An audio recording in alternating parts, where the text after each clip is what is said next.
L'objectif, c'est de proposer quelque chose qu'il n'y a jamais eu au Mans. On n'a jamais vu des artistes type Ronisia, Gazo, Lafouine, Colonel Riel. On parle quand même de gros noms, de Nola Grinta. Bon, la force qu'on a eue, c'est qu'on est toujours monté étape par étape. On n'a rien voulu griller. On a fait des events avec 200 personnes, on a fait des events avec 600 personnes, après avec 1500 personnes. Et là, on passe sur une autre étape, mais on s'est jamais dit, ouais, le but final, c'est là. Il y a un fort engagement local qu'on met en place. Et pour nous, c'était normal et logique qu'on mette en avant des talents du Mans. Cet événement, il s'appelle Red Lova, c'est pas pour rien.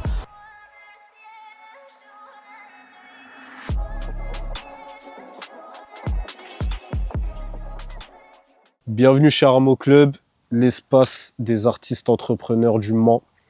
On va retrouver deux entrepreneurs événementiels qui ont commencé ensemble et qui ont toujours fonctionné ensemble. Brice Moret, DJ Blanks dans la maison. Deux entrepreneurs du domaine événementiel, spécialement. Donc on va les interviewer, leur poser des questions basiques sur la condition des entrepreneurs et surtout sur leur prochain événement en open air Red Lova qui se déroulera le 30 août au domaine de l'Épau à Ivry-l'Évêque. Donc c'est parti. Bienvenue les gars. Merci beaucoup. Merci pour l'accueil. Merci à vous. Alors vous avez toujours fonctionné à deux, vous êtes deux frangins qui organisaient des soirées ensemble. Donc expliquez-nous, c'est quoi les débuts de votre parcours, comment vous êtes connus et comment vous avez continué d'entreprendre à deux. Alors, assez simple. En fait, je travaillais en club et j'ai repris la direction artistique d'un club sur le Mans. Et à ce moment-là, du coup, je rencontre Brice dans le perso. Ça matche bien, on voit qu'on a les mêmes lignes de mire sur le taf. Et du coup, je lui propose de rejoindre l'aventure dans le club déjà. Donc, il commence à créer un événement. Je sais pas, tu veux peut-être expliquer l'événement, hein, c'est cool de refaire un tour autour de ça. Et premier événement du coup que j'organise, moi de base je suis pas du tout issu du monde de l'événementiel ou de la nuit. Je suis dans d'autres activités tout en étant dans le commerce, dans l'entrepreneuriat on va dire. J'ai toujours voulu entreprendre et c'est vrai qu'on s'est rencontré avec Max, il m'a présenté du coup le club. Moi j'étais déjà un bon client, un bon fêtard, ça on le sait bien. Et c'est vrai que ça m'a tout de suite intéressé, je me suis dit pourquoi pas. On a commencé avec une soirée, j'ai touché un premier revenu et je me suis dit mais attends, t'organises une soirée, tu touches de l'argent, c'est incroyable. Et donc par la suite c'est comme ça que j'ai démarré et maintenant ça fait 4 ans que je travaille du coup avec Max dans le monde de l'événementiel. Incroyable. Donc suite à ça, si tu veux que je plug le truc, mais en gros du coup ça a commencé comme ça, on a monté la Squadra ensuite, qui a fait où là vraiment on était que tous les deux sur le projet, donc du coup qui a commencé à faire un bon petit buzz sur le Mans. Pourquoi? Parce qu'on venait sur un créneau compliqué, mercredi, etc. Ça marchait pas, tout le monde disait le Mans, on n'y arrivera pas, enfin bref. Toujours les mêmes débats sur le Mans.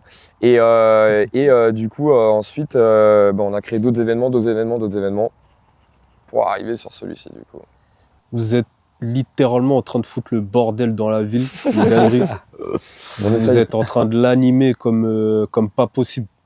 Et je pense que vous y êtes vraiment pour quelque chose. C'est quoi votre regard sur le Mans quant à l'événementiel? Vous y croyez depuis le début, vous vous êtes dit non, c'est pour notre plaisir. Vous aviez une ambition pour la ville de la réveiller un petit peu comme ça? Moi, à la base, j'étais pas forcément dans ça. Je suis arrivé dans le monde de l'événementiel en découverte totale et au fur et à mesure, j'ai vu effectivement qu'il y avait une opportunité. Puisque étant manceau, j'ai fait toute ma jeunesse ici au Mans. On s'est rendu compte que tout le public, et moi le premier, me faisait que de se plaindre du Mans en disant y a rien, il se passe rien, il y a pas d'activité, il y a pas de soirée.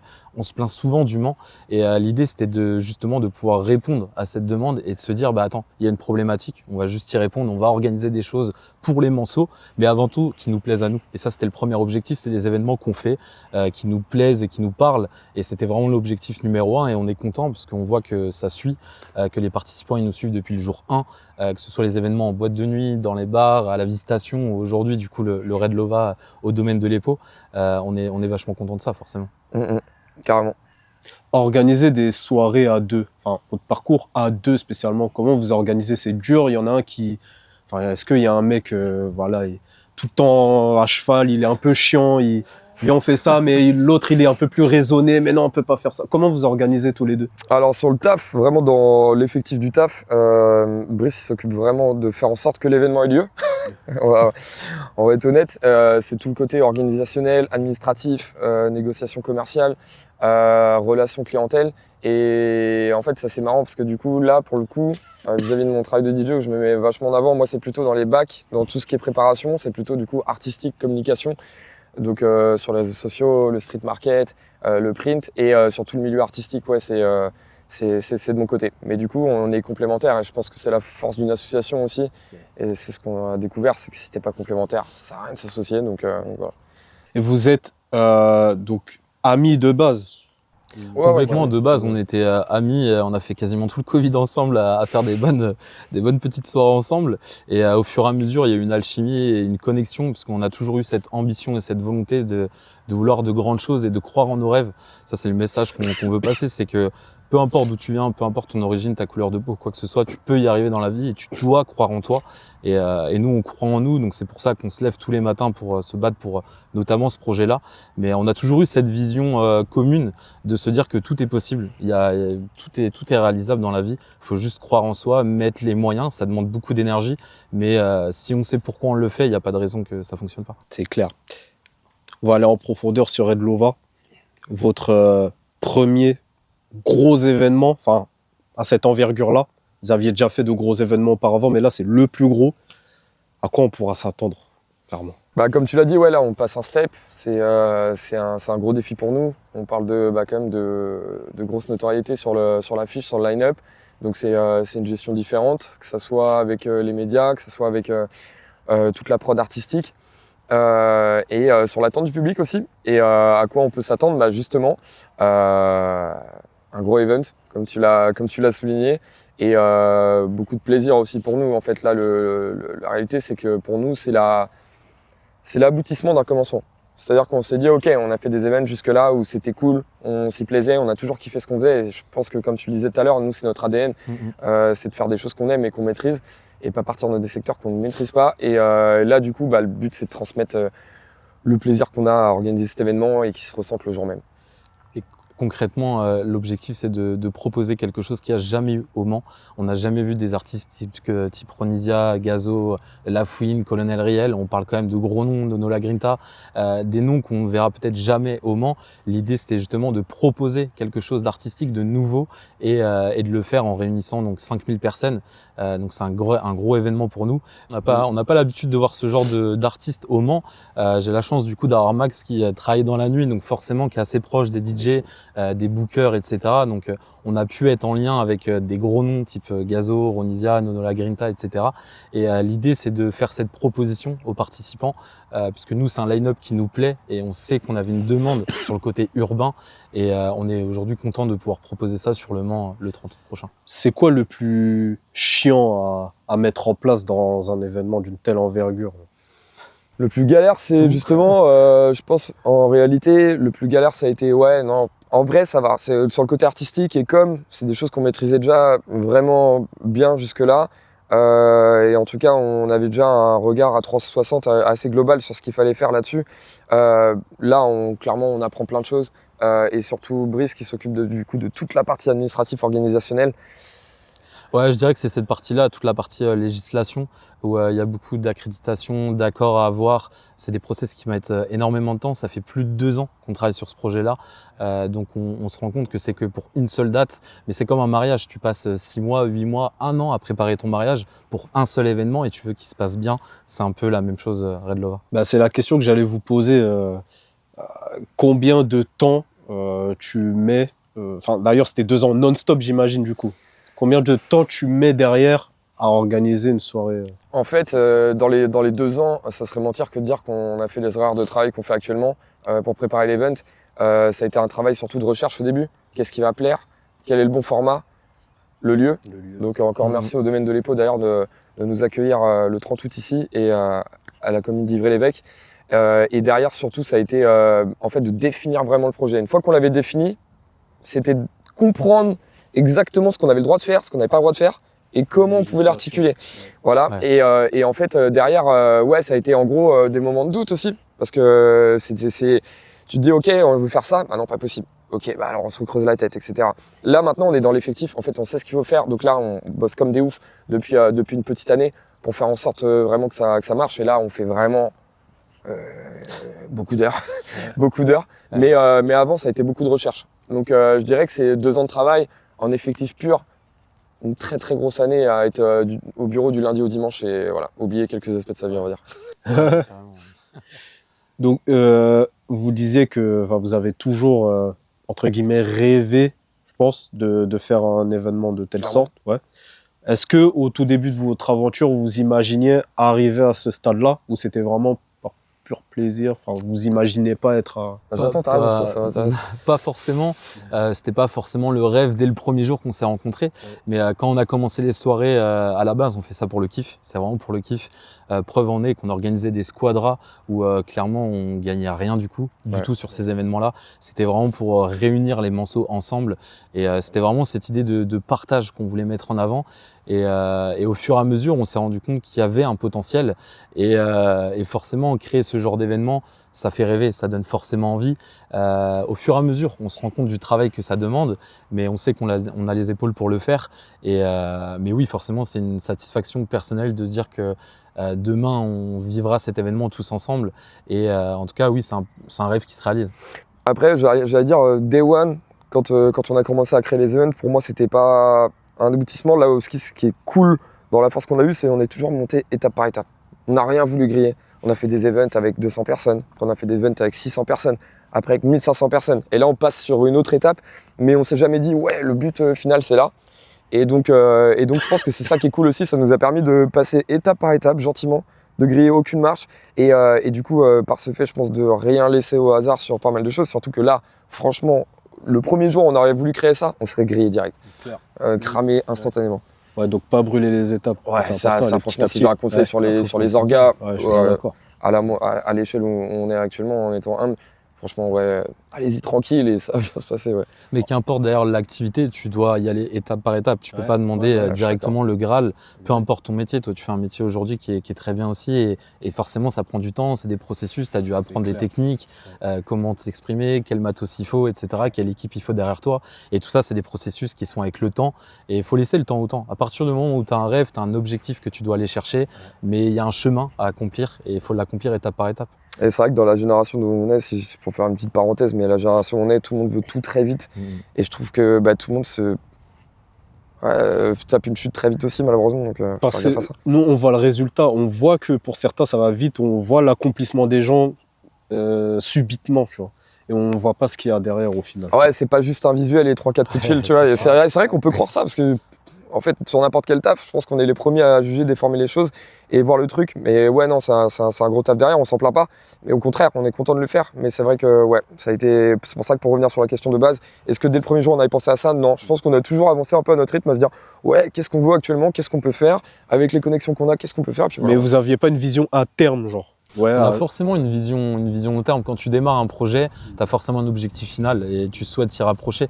Mais un rêve, il n'est pas forcément être fait pour se réaliser, mais pour te réaliser toi-même. Donc au fur et à mesure, tu apprends, au fur et à mesure, tu te réorientes, tu apprends certaines choses et c'est comme ça que tu t'avances dans la vie. Donc nous, il n'y avait pas d'objectif de se dire un jour, on va faire un événement avec 5000 personnes. D'où pourquoi c'est l'aboutissement d'un commencement. C'est-à-dire que maintenant, en fait, on a nos events qui sont à côté sur Direct Live. Et là, concrètement, on se dit, OK, là, on a abouti sur quelque chose où dans notre tête, c'est OK. Mais là, du coup, c'est à Red Lova maintenant. On a d'autres objectifs pour dans 2-3 ans. Même si celui-là n'est pas encore passé. Et déjà, il faut qu'il se passe bien. Mais il n'y a pas de raison. Mais là, c'est dans 2-3 ans qu'on a des objectifs sur Red Lova. Ça va le faire, ça va péter, je pense. J'espère. Hein. Vous aviez déjà eu des moments de frustration, de doute, de ça c'est bizarre ce que je fais, ça correspond pas, c'est gênant, ça marchera pas. Gênant, non. Après, des remises en question personnelles, forcément. Puisque tu ouvres une porte, on te la ferme, tu ouvres une autre, on te la referme. Donc, il faut juste pas lâcher son rêve, entre guillemets, et continuer de travailler. Mais plein de fois, forcément, on s'est dit, est-ce que ça en vaut la peine, etc. Plein de fois, on s'est remis en question. Mais je pense que ça fait partie du processus. Ça fait clairement partie du processus. Ouais, clairement. Question spéciale pour Blinks. Donc, tu es un DJ. Ouais. Toi, tu traites tout ce qui est artistique. C'est un magicien. C'est un magicien. C'est un sorcier. Arrêtez. La place du DJ aujourd'hui, surtout en ce moment, on voit plein de DJ. Ouais. C'est tendance, c'est trendy. Tu penses quoi du DJ aujourd'hui? Est-ce que c'est celui qui... C'est le marketing d'un événement? Là, on sort de Red Lova, du coup, je suppose, sur la question. En général, ouais, je pense que clairement, c'est le marketing d'un event quand le market est bien fait. Il faut être honnête, je pense que réellement, il y a des DJ qui en valent la peine et qui sont pas forcément mis en avant. Donc le travail marketing que va faire le DJ est important pour que le club, moi je vais rester que au club ou sur des événements comme ça, puisse vendre comme il faut le DJ. Et derrière, il faut que le club fasse son taf. Mais franchement, tout est une question de market. Aujourd'hui, on vient parce que c'est ce DJ-là qu'on l'a croisé sur TikTok, parce qu'on a besoin de le vendre à nos potes, dire ah mais attends, mais c'est ce gars-là, regarde et tout, ça serait elle. Tandis que si le DJ fait aucune com, du coup, qui n'a pas de marketing, pas de communication, on peut pas dire ouais, je l'ai vu sur Paris, ouais, mais t'es arraché à Paris à 3h du mat, frérot. C'est fou, je vais pas te faire confiance, tu vois. Donc ouais, je pense que c'est super important de travailler ces réseaux, en tout cas pour les générations à venir de DJ. Et je pense que moi, dans ma génération, et sachant que j'ai commencé très très tard, assez vieux, si je peux me permettre, à mixer, je l'aurais fait différemment. Si maintenant, aujourd'hui, j'avais 19-20 ans, ouais, je pousserais, sans oublier la technique, sans oublier une belle prog, et voilà. On accueille des artistes du Mans pendant l'événement, donc je vais pas les citer. Pour vous, est-ce que c'est significatif de faire intervenir des artistes locaux C'était une obligation. Obligatoire. C'était clairement une obligation. C'est que nous, il y a un fort engagement local qu'on met en place. Et pour nous, c'était normal et logique qu'on mette en avant des talents du Mans ou qui sont passés par le Mans sur la scène principale aux côtés des gros noms, Gazo, Ronisia, etc. C'était vraiment l'objectif numéro 1. C'est que cet événement, il s'appelle la Red Lova, c'est pas pour rien. C'est que le Mans s'appelait la Cité Rouge à l'époque médiévale. Okay. Donc Red, Lova, Rouge, l'amour. Exactement. Et de donner entre guillemets l'amour qu'on a pour cette ville puisqu'on est du Mans, on s'est toujours plaint du Mans, mais aujourd'hui on a envie de dire non, on va arrêter de se plaindre du Mans, il va se passer quelque chose et il faudra juste être présent et profiter de l'événement. On est en Ligue 1. Ouais, ça c'est fort, ça c'est fort. Bravo les gars d'ailleurs, c'est carré. Ouais, c'est clair, on a un beau parcours d'ailleurs, très beau parcours. Très beau parcours. Et je pense qu'économiquement au Mans là franchement on est content parce qu'au final quand on regarde pour l'économie du Mans, en termes d'événementiel et dans l'événementiel je compte le sportif aussi, ça devient incroyable. On a le MSB qui est en Pro A, on a le Mans FC qui est en Ligue 1, 24 heures, les 24 heures du Mans, le GP Explorer qui a tout pété pendant 3 ans là, c'est incroyable. Partout, on est au top du top partout. Franchement c'est top et je pense vraiment que ça va résonner encore plus.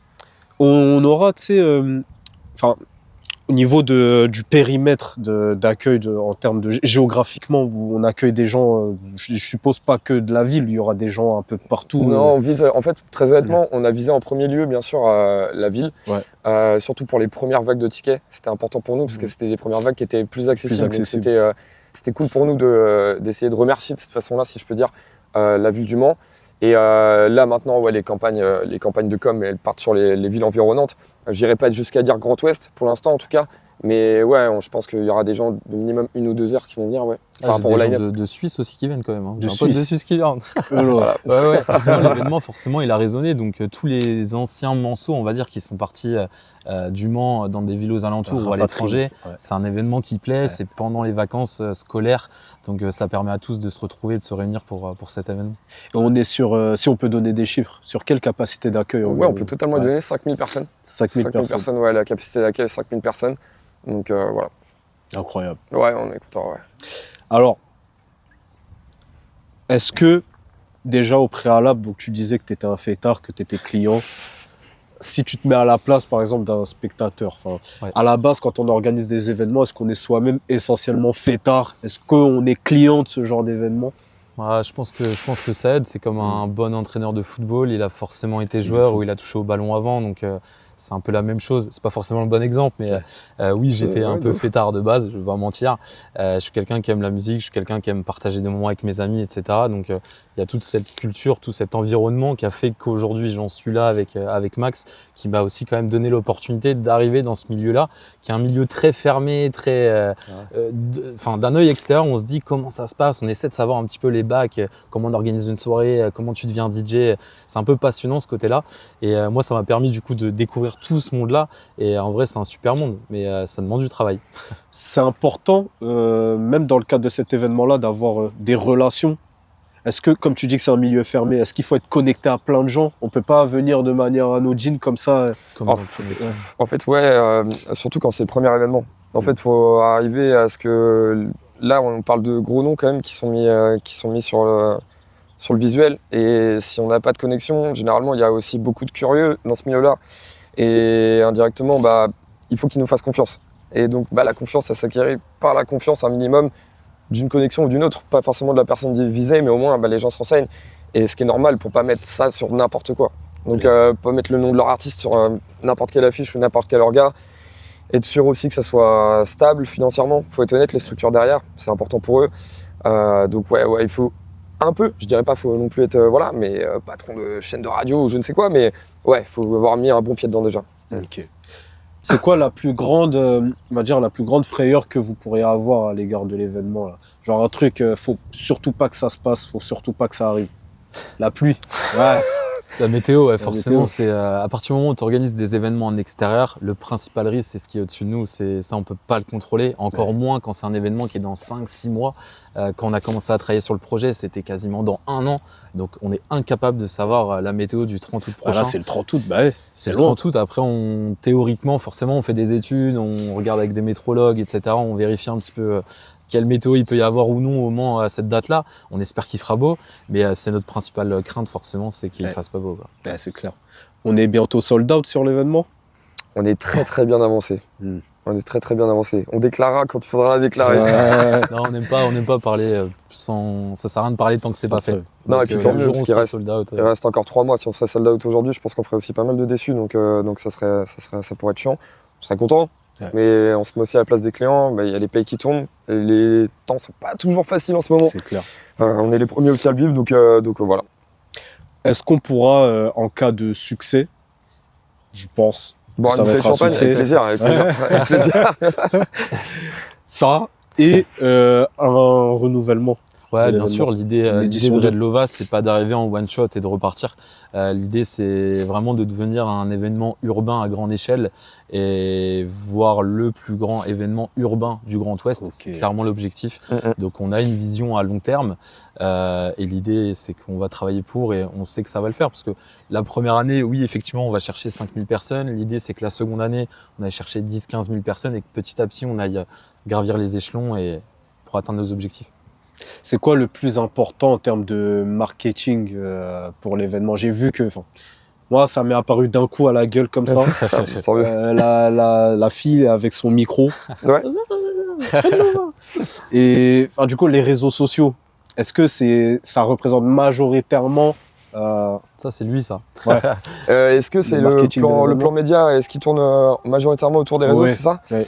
Ouais. Aujourd'hui, pour s'étendre, on va être honnête, et quand on est sur un événement de 5000 personnes, on n'est pas sur un événement de 100 000 ou 200 000 personnes, on peut pas encore se permettre de faire du 4x3 et de cramer des budgets n'importe comment. Claire. Donc aujourd'hui, là, clairement, le réseau d'acquisition, le plus simple, c'est les réseaux sociaux. Ouais. En tout cas, le levier d'acquisition, c'est les réseaux sociaux. Mais on a quand même des campagnes street marketing et il y a des choses en place qui vont être mises sur les 3 prochains mois. Mais là, essentiellement, c'est réseau. Ouais. Ronicia, elle est intervenue qu'à la fin, ça c'est un effet de surprise. C'est la petite surprise, ouais. c'est la petite surprise, ouais. C'était volontaire, c'était d'annoncer un premier line-up, de voir comment ça réagissait. Et on pensait qu'on allait avoir des retours en mode, il y a que des gars sur le line-up, et on a eu 0 retour. Donc où sont les femmes là? C'est quoi ce bordel? Mais non, c'était la petite surprise. On savait qu'elle interviendrait sur Red Lova. Et donc c'était prévu au début. C'était important pour nous qu'il y ait une femme mise en avant. Ouais. Mais c'est vrai qu'il n'y a pas trop de femmes dans le monde urbain. Il y en a très peu. Et Ronicia, c'était parfait. Elle vient de gagner les flammes. Enfin, elle est top 1. Elle n'arrête pas de tout casser. Donc, et puis même, c'est une artiste que nous, on écoute, qu'on apprécie. Donc, carrément. donc, artiste club, artiste qui lève des foules. Donc franchement, c'est top. Est-ce que vous auriez, ce sera l'une de mes dernières questions, un artiste que vous souhaiteriez absolument avoir dans votre événement là? Je sais déjà ce qu'il va répondre. SDM, forcément. Ouais, moi, je suis grand fan d'SDM. Peut-être l'année prochaine, on verra. Mais ouais, forcément, SDM. Moi, j'adore son travail, ce qu'il fait, ses écritures, tout. Je pense que pour moi, il est très inspirant, en tout cas, au-delà de la musique. Donc, j'espère l'année prochaine. J'espère qu'il t'entend, le frérot. J'espère. Chaud, si tu me vois. Vous auriez on va dire un mot, ça peut être un conseil, un mot, un adage qui représente l'événement, quelque chose vraiment qui vous tient à cœur de transmettre à l'égard de l'événement, genre le message passé. Pour moi, c'est clairement l'amour de cette ville. Ouais. Et vraiment, tout part de là. Donc, on aurait pu éventuellement aller sur d'autres terrains, aller ailleurs, parce qu'au final, on se rend compte qu'un événement comme ça, tu le poses, tu fais ton étude, tu mets du budget, ça résonne forcément parce que tu as des gros noms. Là, nous, on voulait que ça résonne chez nous. C'était important pour nous, donc l'amour de cette ville, ouais. Et l'engagement local, puisque plus de 90% des entreprises ou prestataires par lesquels on passe viennent de Sarthe. Et ça, pareil, pour nous, c'était hyper important. de faire travailler justement les Manceaux, ou en tout cas les Sartois. Ouais, carrément, je vous rejoins dans votre philosophie, hein, je suis un amoureux de cette putain de ville. Je vois justement l'engouement qu'il y a. Il y a des opportunités qui se créent ici. Carrément. Et des acteurs comme vous qui le mettent en évidence, c'est important pour motiver les autres. Et donc moi le premier. Merci beaucoup. Ça fait plaisir. Merci. Donc dernier mot, merci d'avoir assisté, de regarder ce podcast-là. On a interviewé 2 amis, 2 entrepreneurs de l'événementiel qui font du sale, et qui vont faire du sale le 30 août. Abonnez-vous à la chaîne Armo Club. On est l'espace des artistes entrepreneurs, une organisation qui débute à terme. Et c'est fort. À terme, on souhaite conquérir les créatifs qui souhaitent entreprendre dans leur domaine. Telle est mon ambition. Notre ambition, c'est la vôtre. Merci à vous. Et croyez en vos rêves. Voilà. Merci. Petit mot pour la fin, les gars, ou pas? Rendez-vous le 30 août. Et croyez en vos rêves. Fort. Bien vu, les frères. Merci mon ref. Merci beaucoup. Merci, c'est un plaisir de